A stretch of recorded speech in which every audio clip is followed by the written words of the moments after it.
या घटनेचा master mind हे बावनकुळे आहेत. हा सरकार पुरस्कृत हल्ला होता. स्वतः दीपक काटे प्रदेश अध्यक्ष बावनकुळेंना गॉडफादर म्हणतात की तुम्ही काही करा, तुमच्या माग देवेंद्र फडणवीस आहेत आणि मी स्वतः आहे. हा हल्ला एका विचारावर आदरणीय जन्मेजयराजे भोसले जे शिवाजी महाराजांच्या घराण्याशी नातं सांगतात. त्यांचं समाजकार्य मोठं आहे, त्यांची शिक्षण संस्था आहे, तिथं स्वामी समर्थ अन्नछत्र ते चालवतात आणि ते मोठं काम आहे.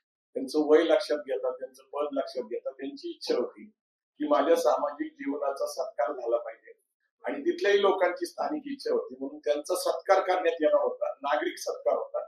आदरणीय पुरुषोत्तम खेडेकर साहेब यांच्या हस्ते तो करायचा होता. ते संस्थापक अध्यक्ष मराठा सेवा संघ, परंतु त्यांचं खेडेकर साहेबांचं वय, तब्येत आणि प्रवास हा लक्षात घेता त्यांनी येण्यास संमती दर्शवली नाही. मग सकल मराठा समाजाच्या लोकांनी संभाजी ब्रिगेडचे प्रदेश अध्यक्ष माझं स्वतःचं नाव घेऊन त्यांना महाराजांना सांगितलं की आपण यांना बोलवलं पाहिजे. महाराजांचे माझे जुने संबंध आहेत, स्नेही आहोत आम्ही. असंही नाही की माझं त्यांचा अलीकडचा परिचय. त्यांचा व्हॉट्सअपवर विनंती केली आणि त्यांचं वय, त्यांचा आदर लक्षात घेता हा माझा स्वतःचा एक सन्मान आहे की एवढ्या मोठ्या सामाजिक काम करणाऱ्या राजाचा सत्कार आपल्या हस्ते होतोय. आणि मग मी त्या ठिकाणी गेलो. माझं कुटुंब बरोबर होतं, कारण आता स्वामी समर्थांच्या बाबतीत आपल्या सगळ्यांना धार्मिक भावना आहेत किंवा श्रद्धा आहे. माझी मिसेस पण गाडीमध्ये बरोबर होती. आम्ही सहकुटुंब गेलो.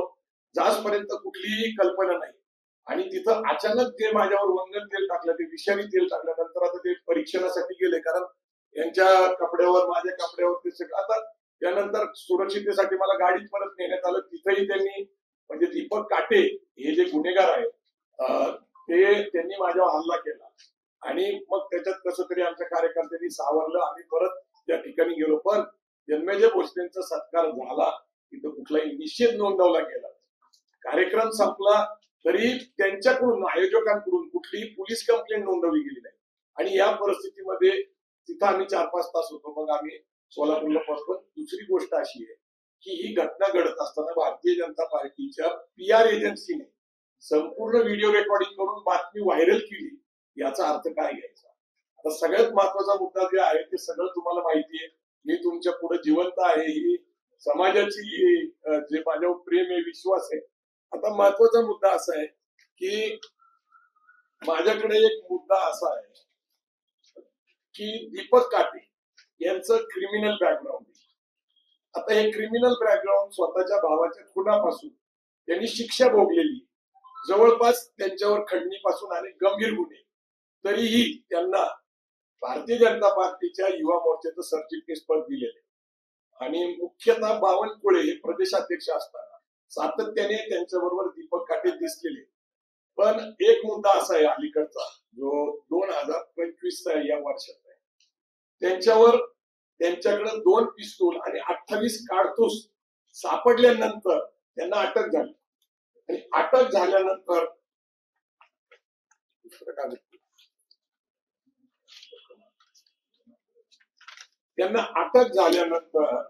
त्यांच्याकडे सापडलेली शस्त्र 28 आर्म ऍक्ट प्रमाणे क्लिअरली नमूद करण्यात आलेले की under section 3 of arm act त्यांना कुठल्याही प्रकारचं बेल देता येणार नाही. हे लोहगाव एअरपोर्टवरचं प्रकरण आहे. म्हणजे एअरपोर्टवर जाताना चेकिंग होती आणि 2 पिस्तूल आणि 28 कारतूस सापडतात. आणि नंतर आयोने जी माहिती दिली न्यायालयापुढे, न्यायालयाने दिलेला जामिनाचा आदेश कोणत्याही गुन्हेगारी पार्श्वभूमी निदर्शनास आलेली नाही, ज्यांच्यावर गंभीर स्वरूप, त्यांनी स्वतः जेलमध्ये जवळपास एक शिक्षा भोगलेली आपल्या भावाच्या हत्येमध्ये, त्याला न्यायालयात सांगितलं गेलं की कुठलीही गुन्हेगारी पार्श्वभूमी नाही. संबंधित तपास अधिकारी आयोग आपल्या कर्तव्य कचोरी केली. न्यायालयासमोर दीपक काटेचे गंभीर गुन्हेगारी पार्श्वभूमी समोर आणली गेली नाही. ती जर मांडली गेली असती तर कदाचित आज दीपक काटे हे जामिनावर सुटले नसते. ज्या आरोपीला मोका लावणं गरजेचं आहे आणि जेरबंद करायला गरजेचं आहे, तर त्यांना मुक्त सोडलं गेलं. ते आत्ता सोडलेले आणि मुक्त सोडल्यानंतर त्यांनी हा जो गंभीर स्वरूपाचा गुन्हा केला, हे त्यांच्यावर एक जबाबदारी दिली. दीपक काटे इज अन इन्स्ट्रुमेंट पण ही व्यक्ती कोण आहे, तर आपण आता तुमच्याच माध्यमातून जे व्हिडिओ आहेत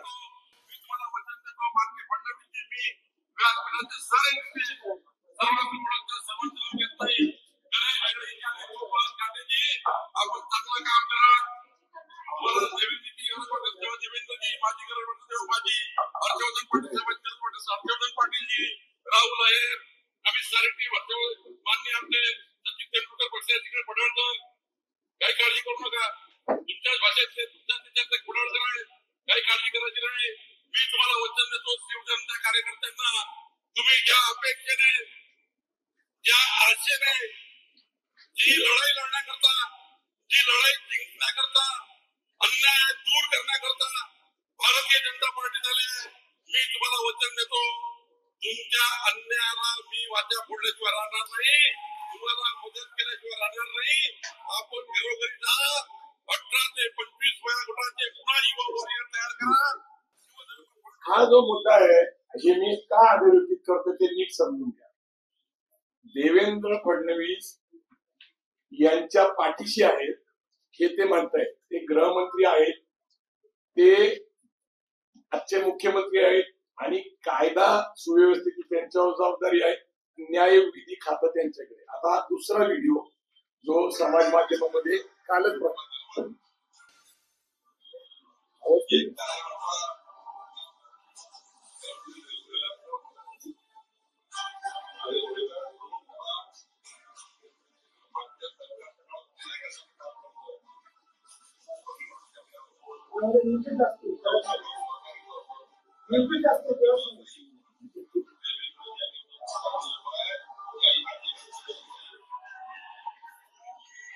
या व्हिडिओमध्ये स्वतः बावनकुळे काय म्हणतात ते महत्वाचं.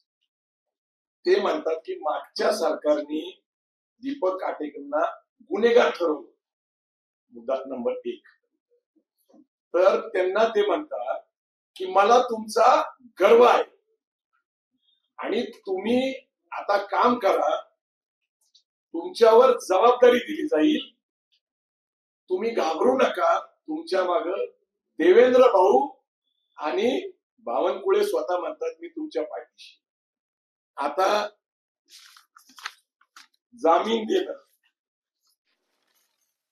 हे मी जे तुम्हाला दाखवतोय हे माझ्याकडे त्यांचा पेपर आहे. एका गुन्हेगाराला जामीन मिळवून देणं त्याच्यावर गंभीर स्वरूपाचे गुन्हे आहेत आणि ते दिल्यानंतर त्याला एक टास्क देणे, जिची योजना मी सांगितलं की संघ परिवारामध्ये शिवराय फुले शाहू आंबेडकरांची विचारधारा, राज्यघटनेची समता, बंधुता, न्याय, तत्व, मानवता हे जे विषय आहेत हे सगळे आता थांबले पाहिजेत. राजकीय दृष्ट्या या सामाजिक संघटना ज्या आहेत त्याच्यामध्ये बामसेफ असेल, बहुजन समाजाच्या अनेक संघटना, त्यापैकी वंचित बहुजन आघाडीचा एक विषय आहे, मराठा सेवा संघ, संभाजी ब्रिगेड. तर गेल्या महिन्यामध्ये अशी मीटिंग झाली होती की याचा बंदोबस्त केला पाहिजे. मी जे सांगतोय ही न्यायालयाने दिलेली पेपर आहे. आता खर तर त्यांना आर्म ऍक्ट प्रमाणे जामीन मिळूच शकत नाही, मग जामीन दिला कोणी? आणि ज्या अर्थी स्वतः दीपक काटे हे प्रदेश अध्यक्ष बावनकुळेंना गॉडफादर म्हणतात, गॉडफादर म्हणतात, त्यांचं संभाषण व्हायरल झालेलं आहे, गॉडफादर म्हणतात. आता गॉडफादर आहे तर गॉडफादर म्हणतात की तुम्ही काही करा, तुमच्या मागे देवेंद्र फडणवीस आहेत आणि मी स्वतः आहे आणि मला जीवे मारण्याची जी काही, मी तुम्हाला सांगतो, मला भारतीय जनता पार्टीच्या कार्यकर्त्यांबद्दल प्रचंड आदर आहे, RSSच्या कार्यकर्त्यांबद्दल प्रचंड आदर आहे, कारण आमची त्यांची वैचारिक लढाई. तशी पार्श्वभूमी जर कुणाची असेल वैचारिक लढाईची तर आम्ही त्यांच्याबरोबर चर्चा करायला तयार आहे. आता मला सांगा, एक षडयंत्राचा भाग मागच्या काही महिन्यापासून ते अशी मागणी करतायत सातत्याने की संभाजी ब्रिगेड हा एकेरी उल्लेख असल्यामुळे संभाजी महाराजांचा अपमान होतो.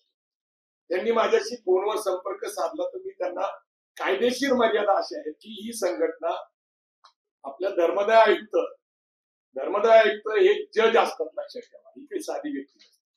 तिथं आपल्याला प्रक्रिया करावी लागते, त्याला जनरल बॉडी घ्यायला लागते, सगळ्यांचा ठराव घ्यावा लागतो आणि मग ती नियमितपणे आपण अर्ज करा. ते लगेचच होतं असं नाही, पण जसं आम्ही ही प्रक्रिया सुरू केली तसं असं लक्षात आलं की 10 वर्षापूर्वी मुंबईमध्ये छत्रपती संभाजी ब्रिगेड ही सचिन कांबळे एक सहकारी आमचे पूर्वीचे त्यांनी रेजिस्टर केली. त्यांचं काम चाललंय.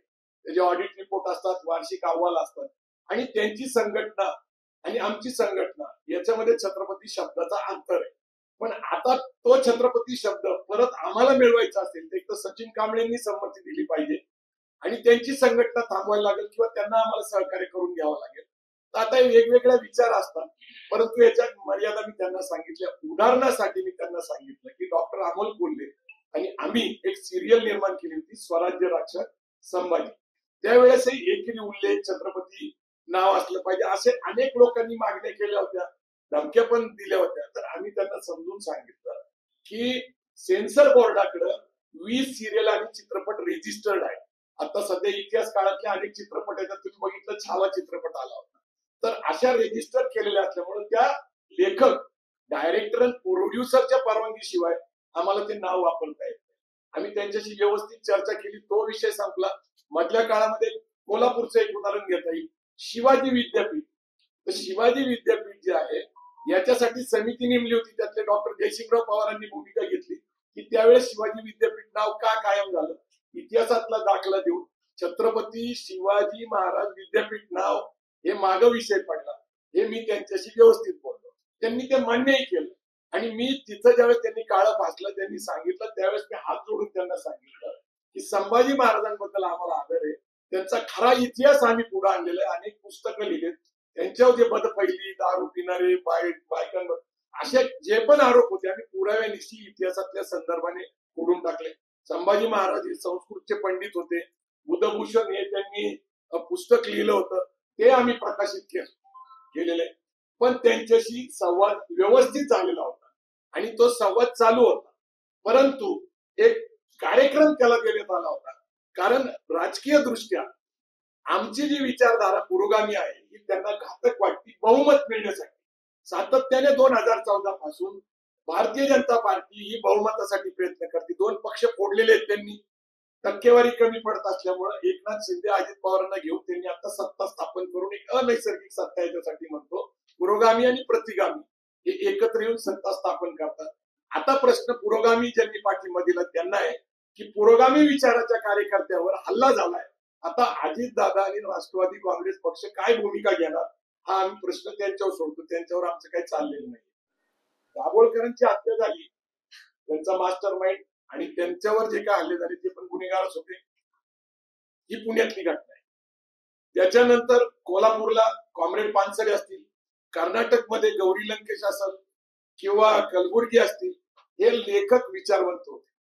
गेल्याच काही दिवसापूर्वी पॉस्कोचा कायदा पारित झाला अर्बन नॅक्सलाइट साठी. अशा संघटना, असे नेते, अशा प्रकारचे कृत्य करणारे काही लोक म्हणतात की डाव्या चळवळीसाठी तो कायदा आहे. हा कायदा गरजेचा होता का? इंडियन पिनल कोडच्या प्रमाणे अत्यंत सक्षम कायदे असताना हे असे कायदे केले जातात. जर खरंच सरकारला वाटतं की बाबा जनतेचं आणि कार्यकर्त्यांचं विचाराचं संरक्षण झालं पाहिजे, मुख्यमंत्री तर सभागृहात खोटेच बोलले. त्यांनी सांगितलं गायकवाडांनी सहकार्य केलं नाही. मी कुठलं सहकार्य केलं नाही, माझे कार्यकर्ते बरोबर आहेत. तिथं केस नोंदवली जात नव्हती, केस नोंदवून घेतले. ते म्हणतात फक्त शाई टाकली, ठीक आहे आम्ही उद्या त्याला सोडून देऊ. म्हणजे हा सरकार पुरस्कृत हल्ला होता. याच्यासाठी मी पहिल्यांदा सांगतो की देवेंद्र फडणवीस हे मुख्यमंत्री आहेत, गृहमंत्री आहेत, कायदा आणि न्याय हे त्यांच्याकडेच खात आहे. आणि मी तुम्हाला 2 व्हिडिओ तुमच्याच माध्यमातून आलेले, हे बावनकुळे हे कशा प्रकारे ताकद, पाठिंबा, विश्वास देतात. दीपक काटे त्यांना गॉडफादर म्हणतात. हे नातं तुमच्याच माध्यमातून मी अधोरेखित करतो. माझी आज अशी मागणी आहे की सरकारला जर नैतिकता शाबूत असेल तर या घटनेचा मास्टर माइंड हे बावनकुळे आहेत, जे आता महसूल मंत्री आहेत, ते 2 नंबरचे मंत्री आहेत. ते खोटं बोलतायत सभागृहात आणि प्रचार प्रसार माध्यमापुढे. मी त्यांच्याच भाषणाचे 2 उदाहरणं दिली, एक नाही. आणि त्यांची ऑडिओ क्लिप अवेलेबल आहे त्यांच्या सहभागाची. आणि पूर्ण नियोजनबद्ध पद्धतीने बामसेफ संघटना संपवणे, संभाजी ब्रिगेड, मराठा सेवा संघ, वंचित आणि ज्या ज्या चळवळीतले कार्यकर्ते त्यांना संपवण्याची योजना बनवलेली. आपण पार्टी विथ डिफरन्स म्हणतो. मग पार्टी विथ डिफरन्स बघितलं आणि महाराष्ट्राचं राजकीय जे काही आता वातावरण आहे, जी भीती आहे, राज्यकर्ते आता पक्षांतर करतायत सातत्याने ते बघतायत, पण सामाजिक कार्यकर्त्यांचा बंदोबस्त करायला लागतो, कारण हे कट्टर असतात विचारांची, यांना आमदारक्या खासदारक्याची भुरळ पडत नाही. मग यांना काय करायचं तर त्यांना संपवायला लागतं. म्हणून मी एवढंच शेवटचं सांगणार आहे की महात्मा फुलेंच्यावर मारेकरी घातले, शाहू महाराजांवर घातले, बाबासाहेब आंबेडकरांवर घातले, हा यांचा वारसा आहे मारेकरी घालण्याचा, ते गांधी हत्यापर्यंत. आता सध्या गोपाळ गोडसेंचा सगळ्यात जास्त पुरस्कार केला जातो, त्यांची नाटकं दाखवली जातात, सावरकरांचा ते विषय मांडतात, सावरकरांचं अर्ध आयुष्य स्वातंत्र्याचं आणि त्याच्यानंतर त्याच्याबद्दल वाद आहे, मी त्याच्याबद्दल बोलणार नाही. परंतु जी मानसिकता आहे, जी विकृती आहे, आणि इथं एक लक्षात घ्या, लोकशाहीमध्ये अनेक विचार पक्ष संघटना एकत्र काम करतात, याला लोकशाही म्हणतात. एक पक्ष, एक संघटना, एक विचार, 100% भाजप याचा अडसर आम्ही आहे. म्हणून त्यांच्या विचाराच्या आड येत असताना मला एवढंच सांगायचंय, हा माझ्यावर प्रवीण गायकवाड म्हणून व्यक्तिगत हल्ला नाहीये, संभाजी ब्रिगेड म्हणून हल्ला नाहीये, हा हल्ला एका विचारावर आहे असं माझं स्वतःचा अनुभव आणि मत आहे. आणि खुनी हल्ला होता, मला मारण्याचा प्रयत्न झाला होता, हे निश्चित आहे. परंतु गुन्हेगारांना शिक्षा करतील, मोका लावतील असं मला वाटत नाही, कारण सरकार पुरस्कृतच असल्यामुळं आज उद्या तो गुन्हेगार परत बाहेर सुटणार आहे. तो बेलवर आहे, बेलवर असल्यामुळे धोका अधिक येतो, परत बाहेर पडला तर आज मी नाही तर उद्या कदाचित खेडेकर साहेब असतील, कारण त्यांच्या टार्गेटवर आहेत, प्रकाश आंबेडकर साहेब आहेत, त्याच्यानंतर वामन मिश्राम साहेब आहेत, तपास अधिकारी ढाकणे हा बावनकुळे यांचा नातेवाईक आहे अशी माहिती आता आली. तपास अधिकारी जो आहे दीपक काटे यांना जे आता जामीन मिळाली, तो आयोग जो आहे त्याच्याबद्दल मी बोलतोय, योजनाबद्ध पद्धतीने गुन्हेगारांना जेलमधनं बेलवर सोडायचं आणि सामाजिक कार्यकर्त्याची हत्या करायची, याच्यावर आता सगळ्या समाजाने, सगळ्या लोकांनी विचार करायचे. आज माझ्यावर बेतलं, उद्या सामाजिक चळवळीच्या कुठल्याही कार्यकर्त्यावर बेतल, जो राज्यघटनेची भाषा करल, जो फुले शाहू आंबेडकरांची भाषा करल. जय जिजाऊ, जय श्री.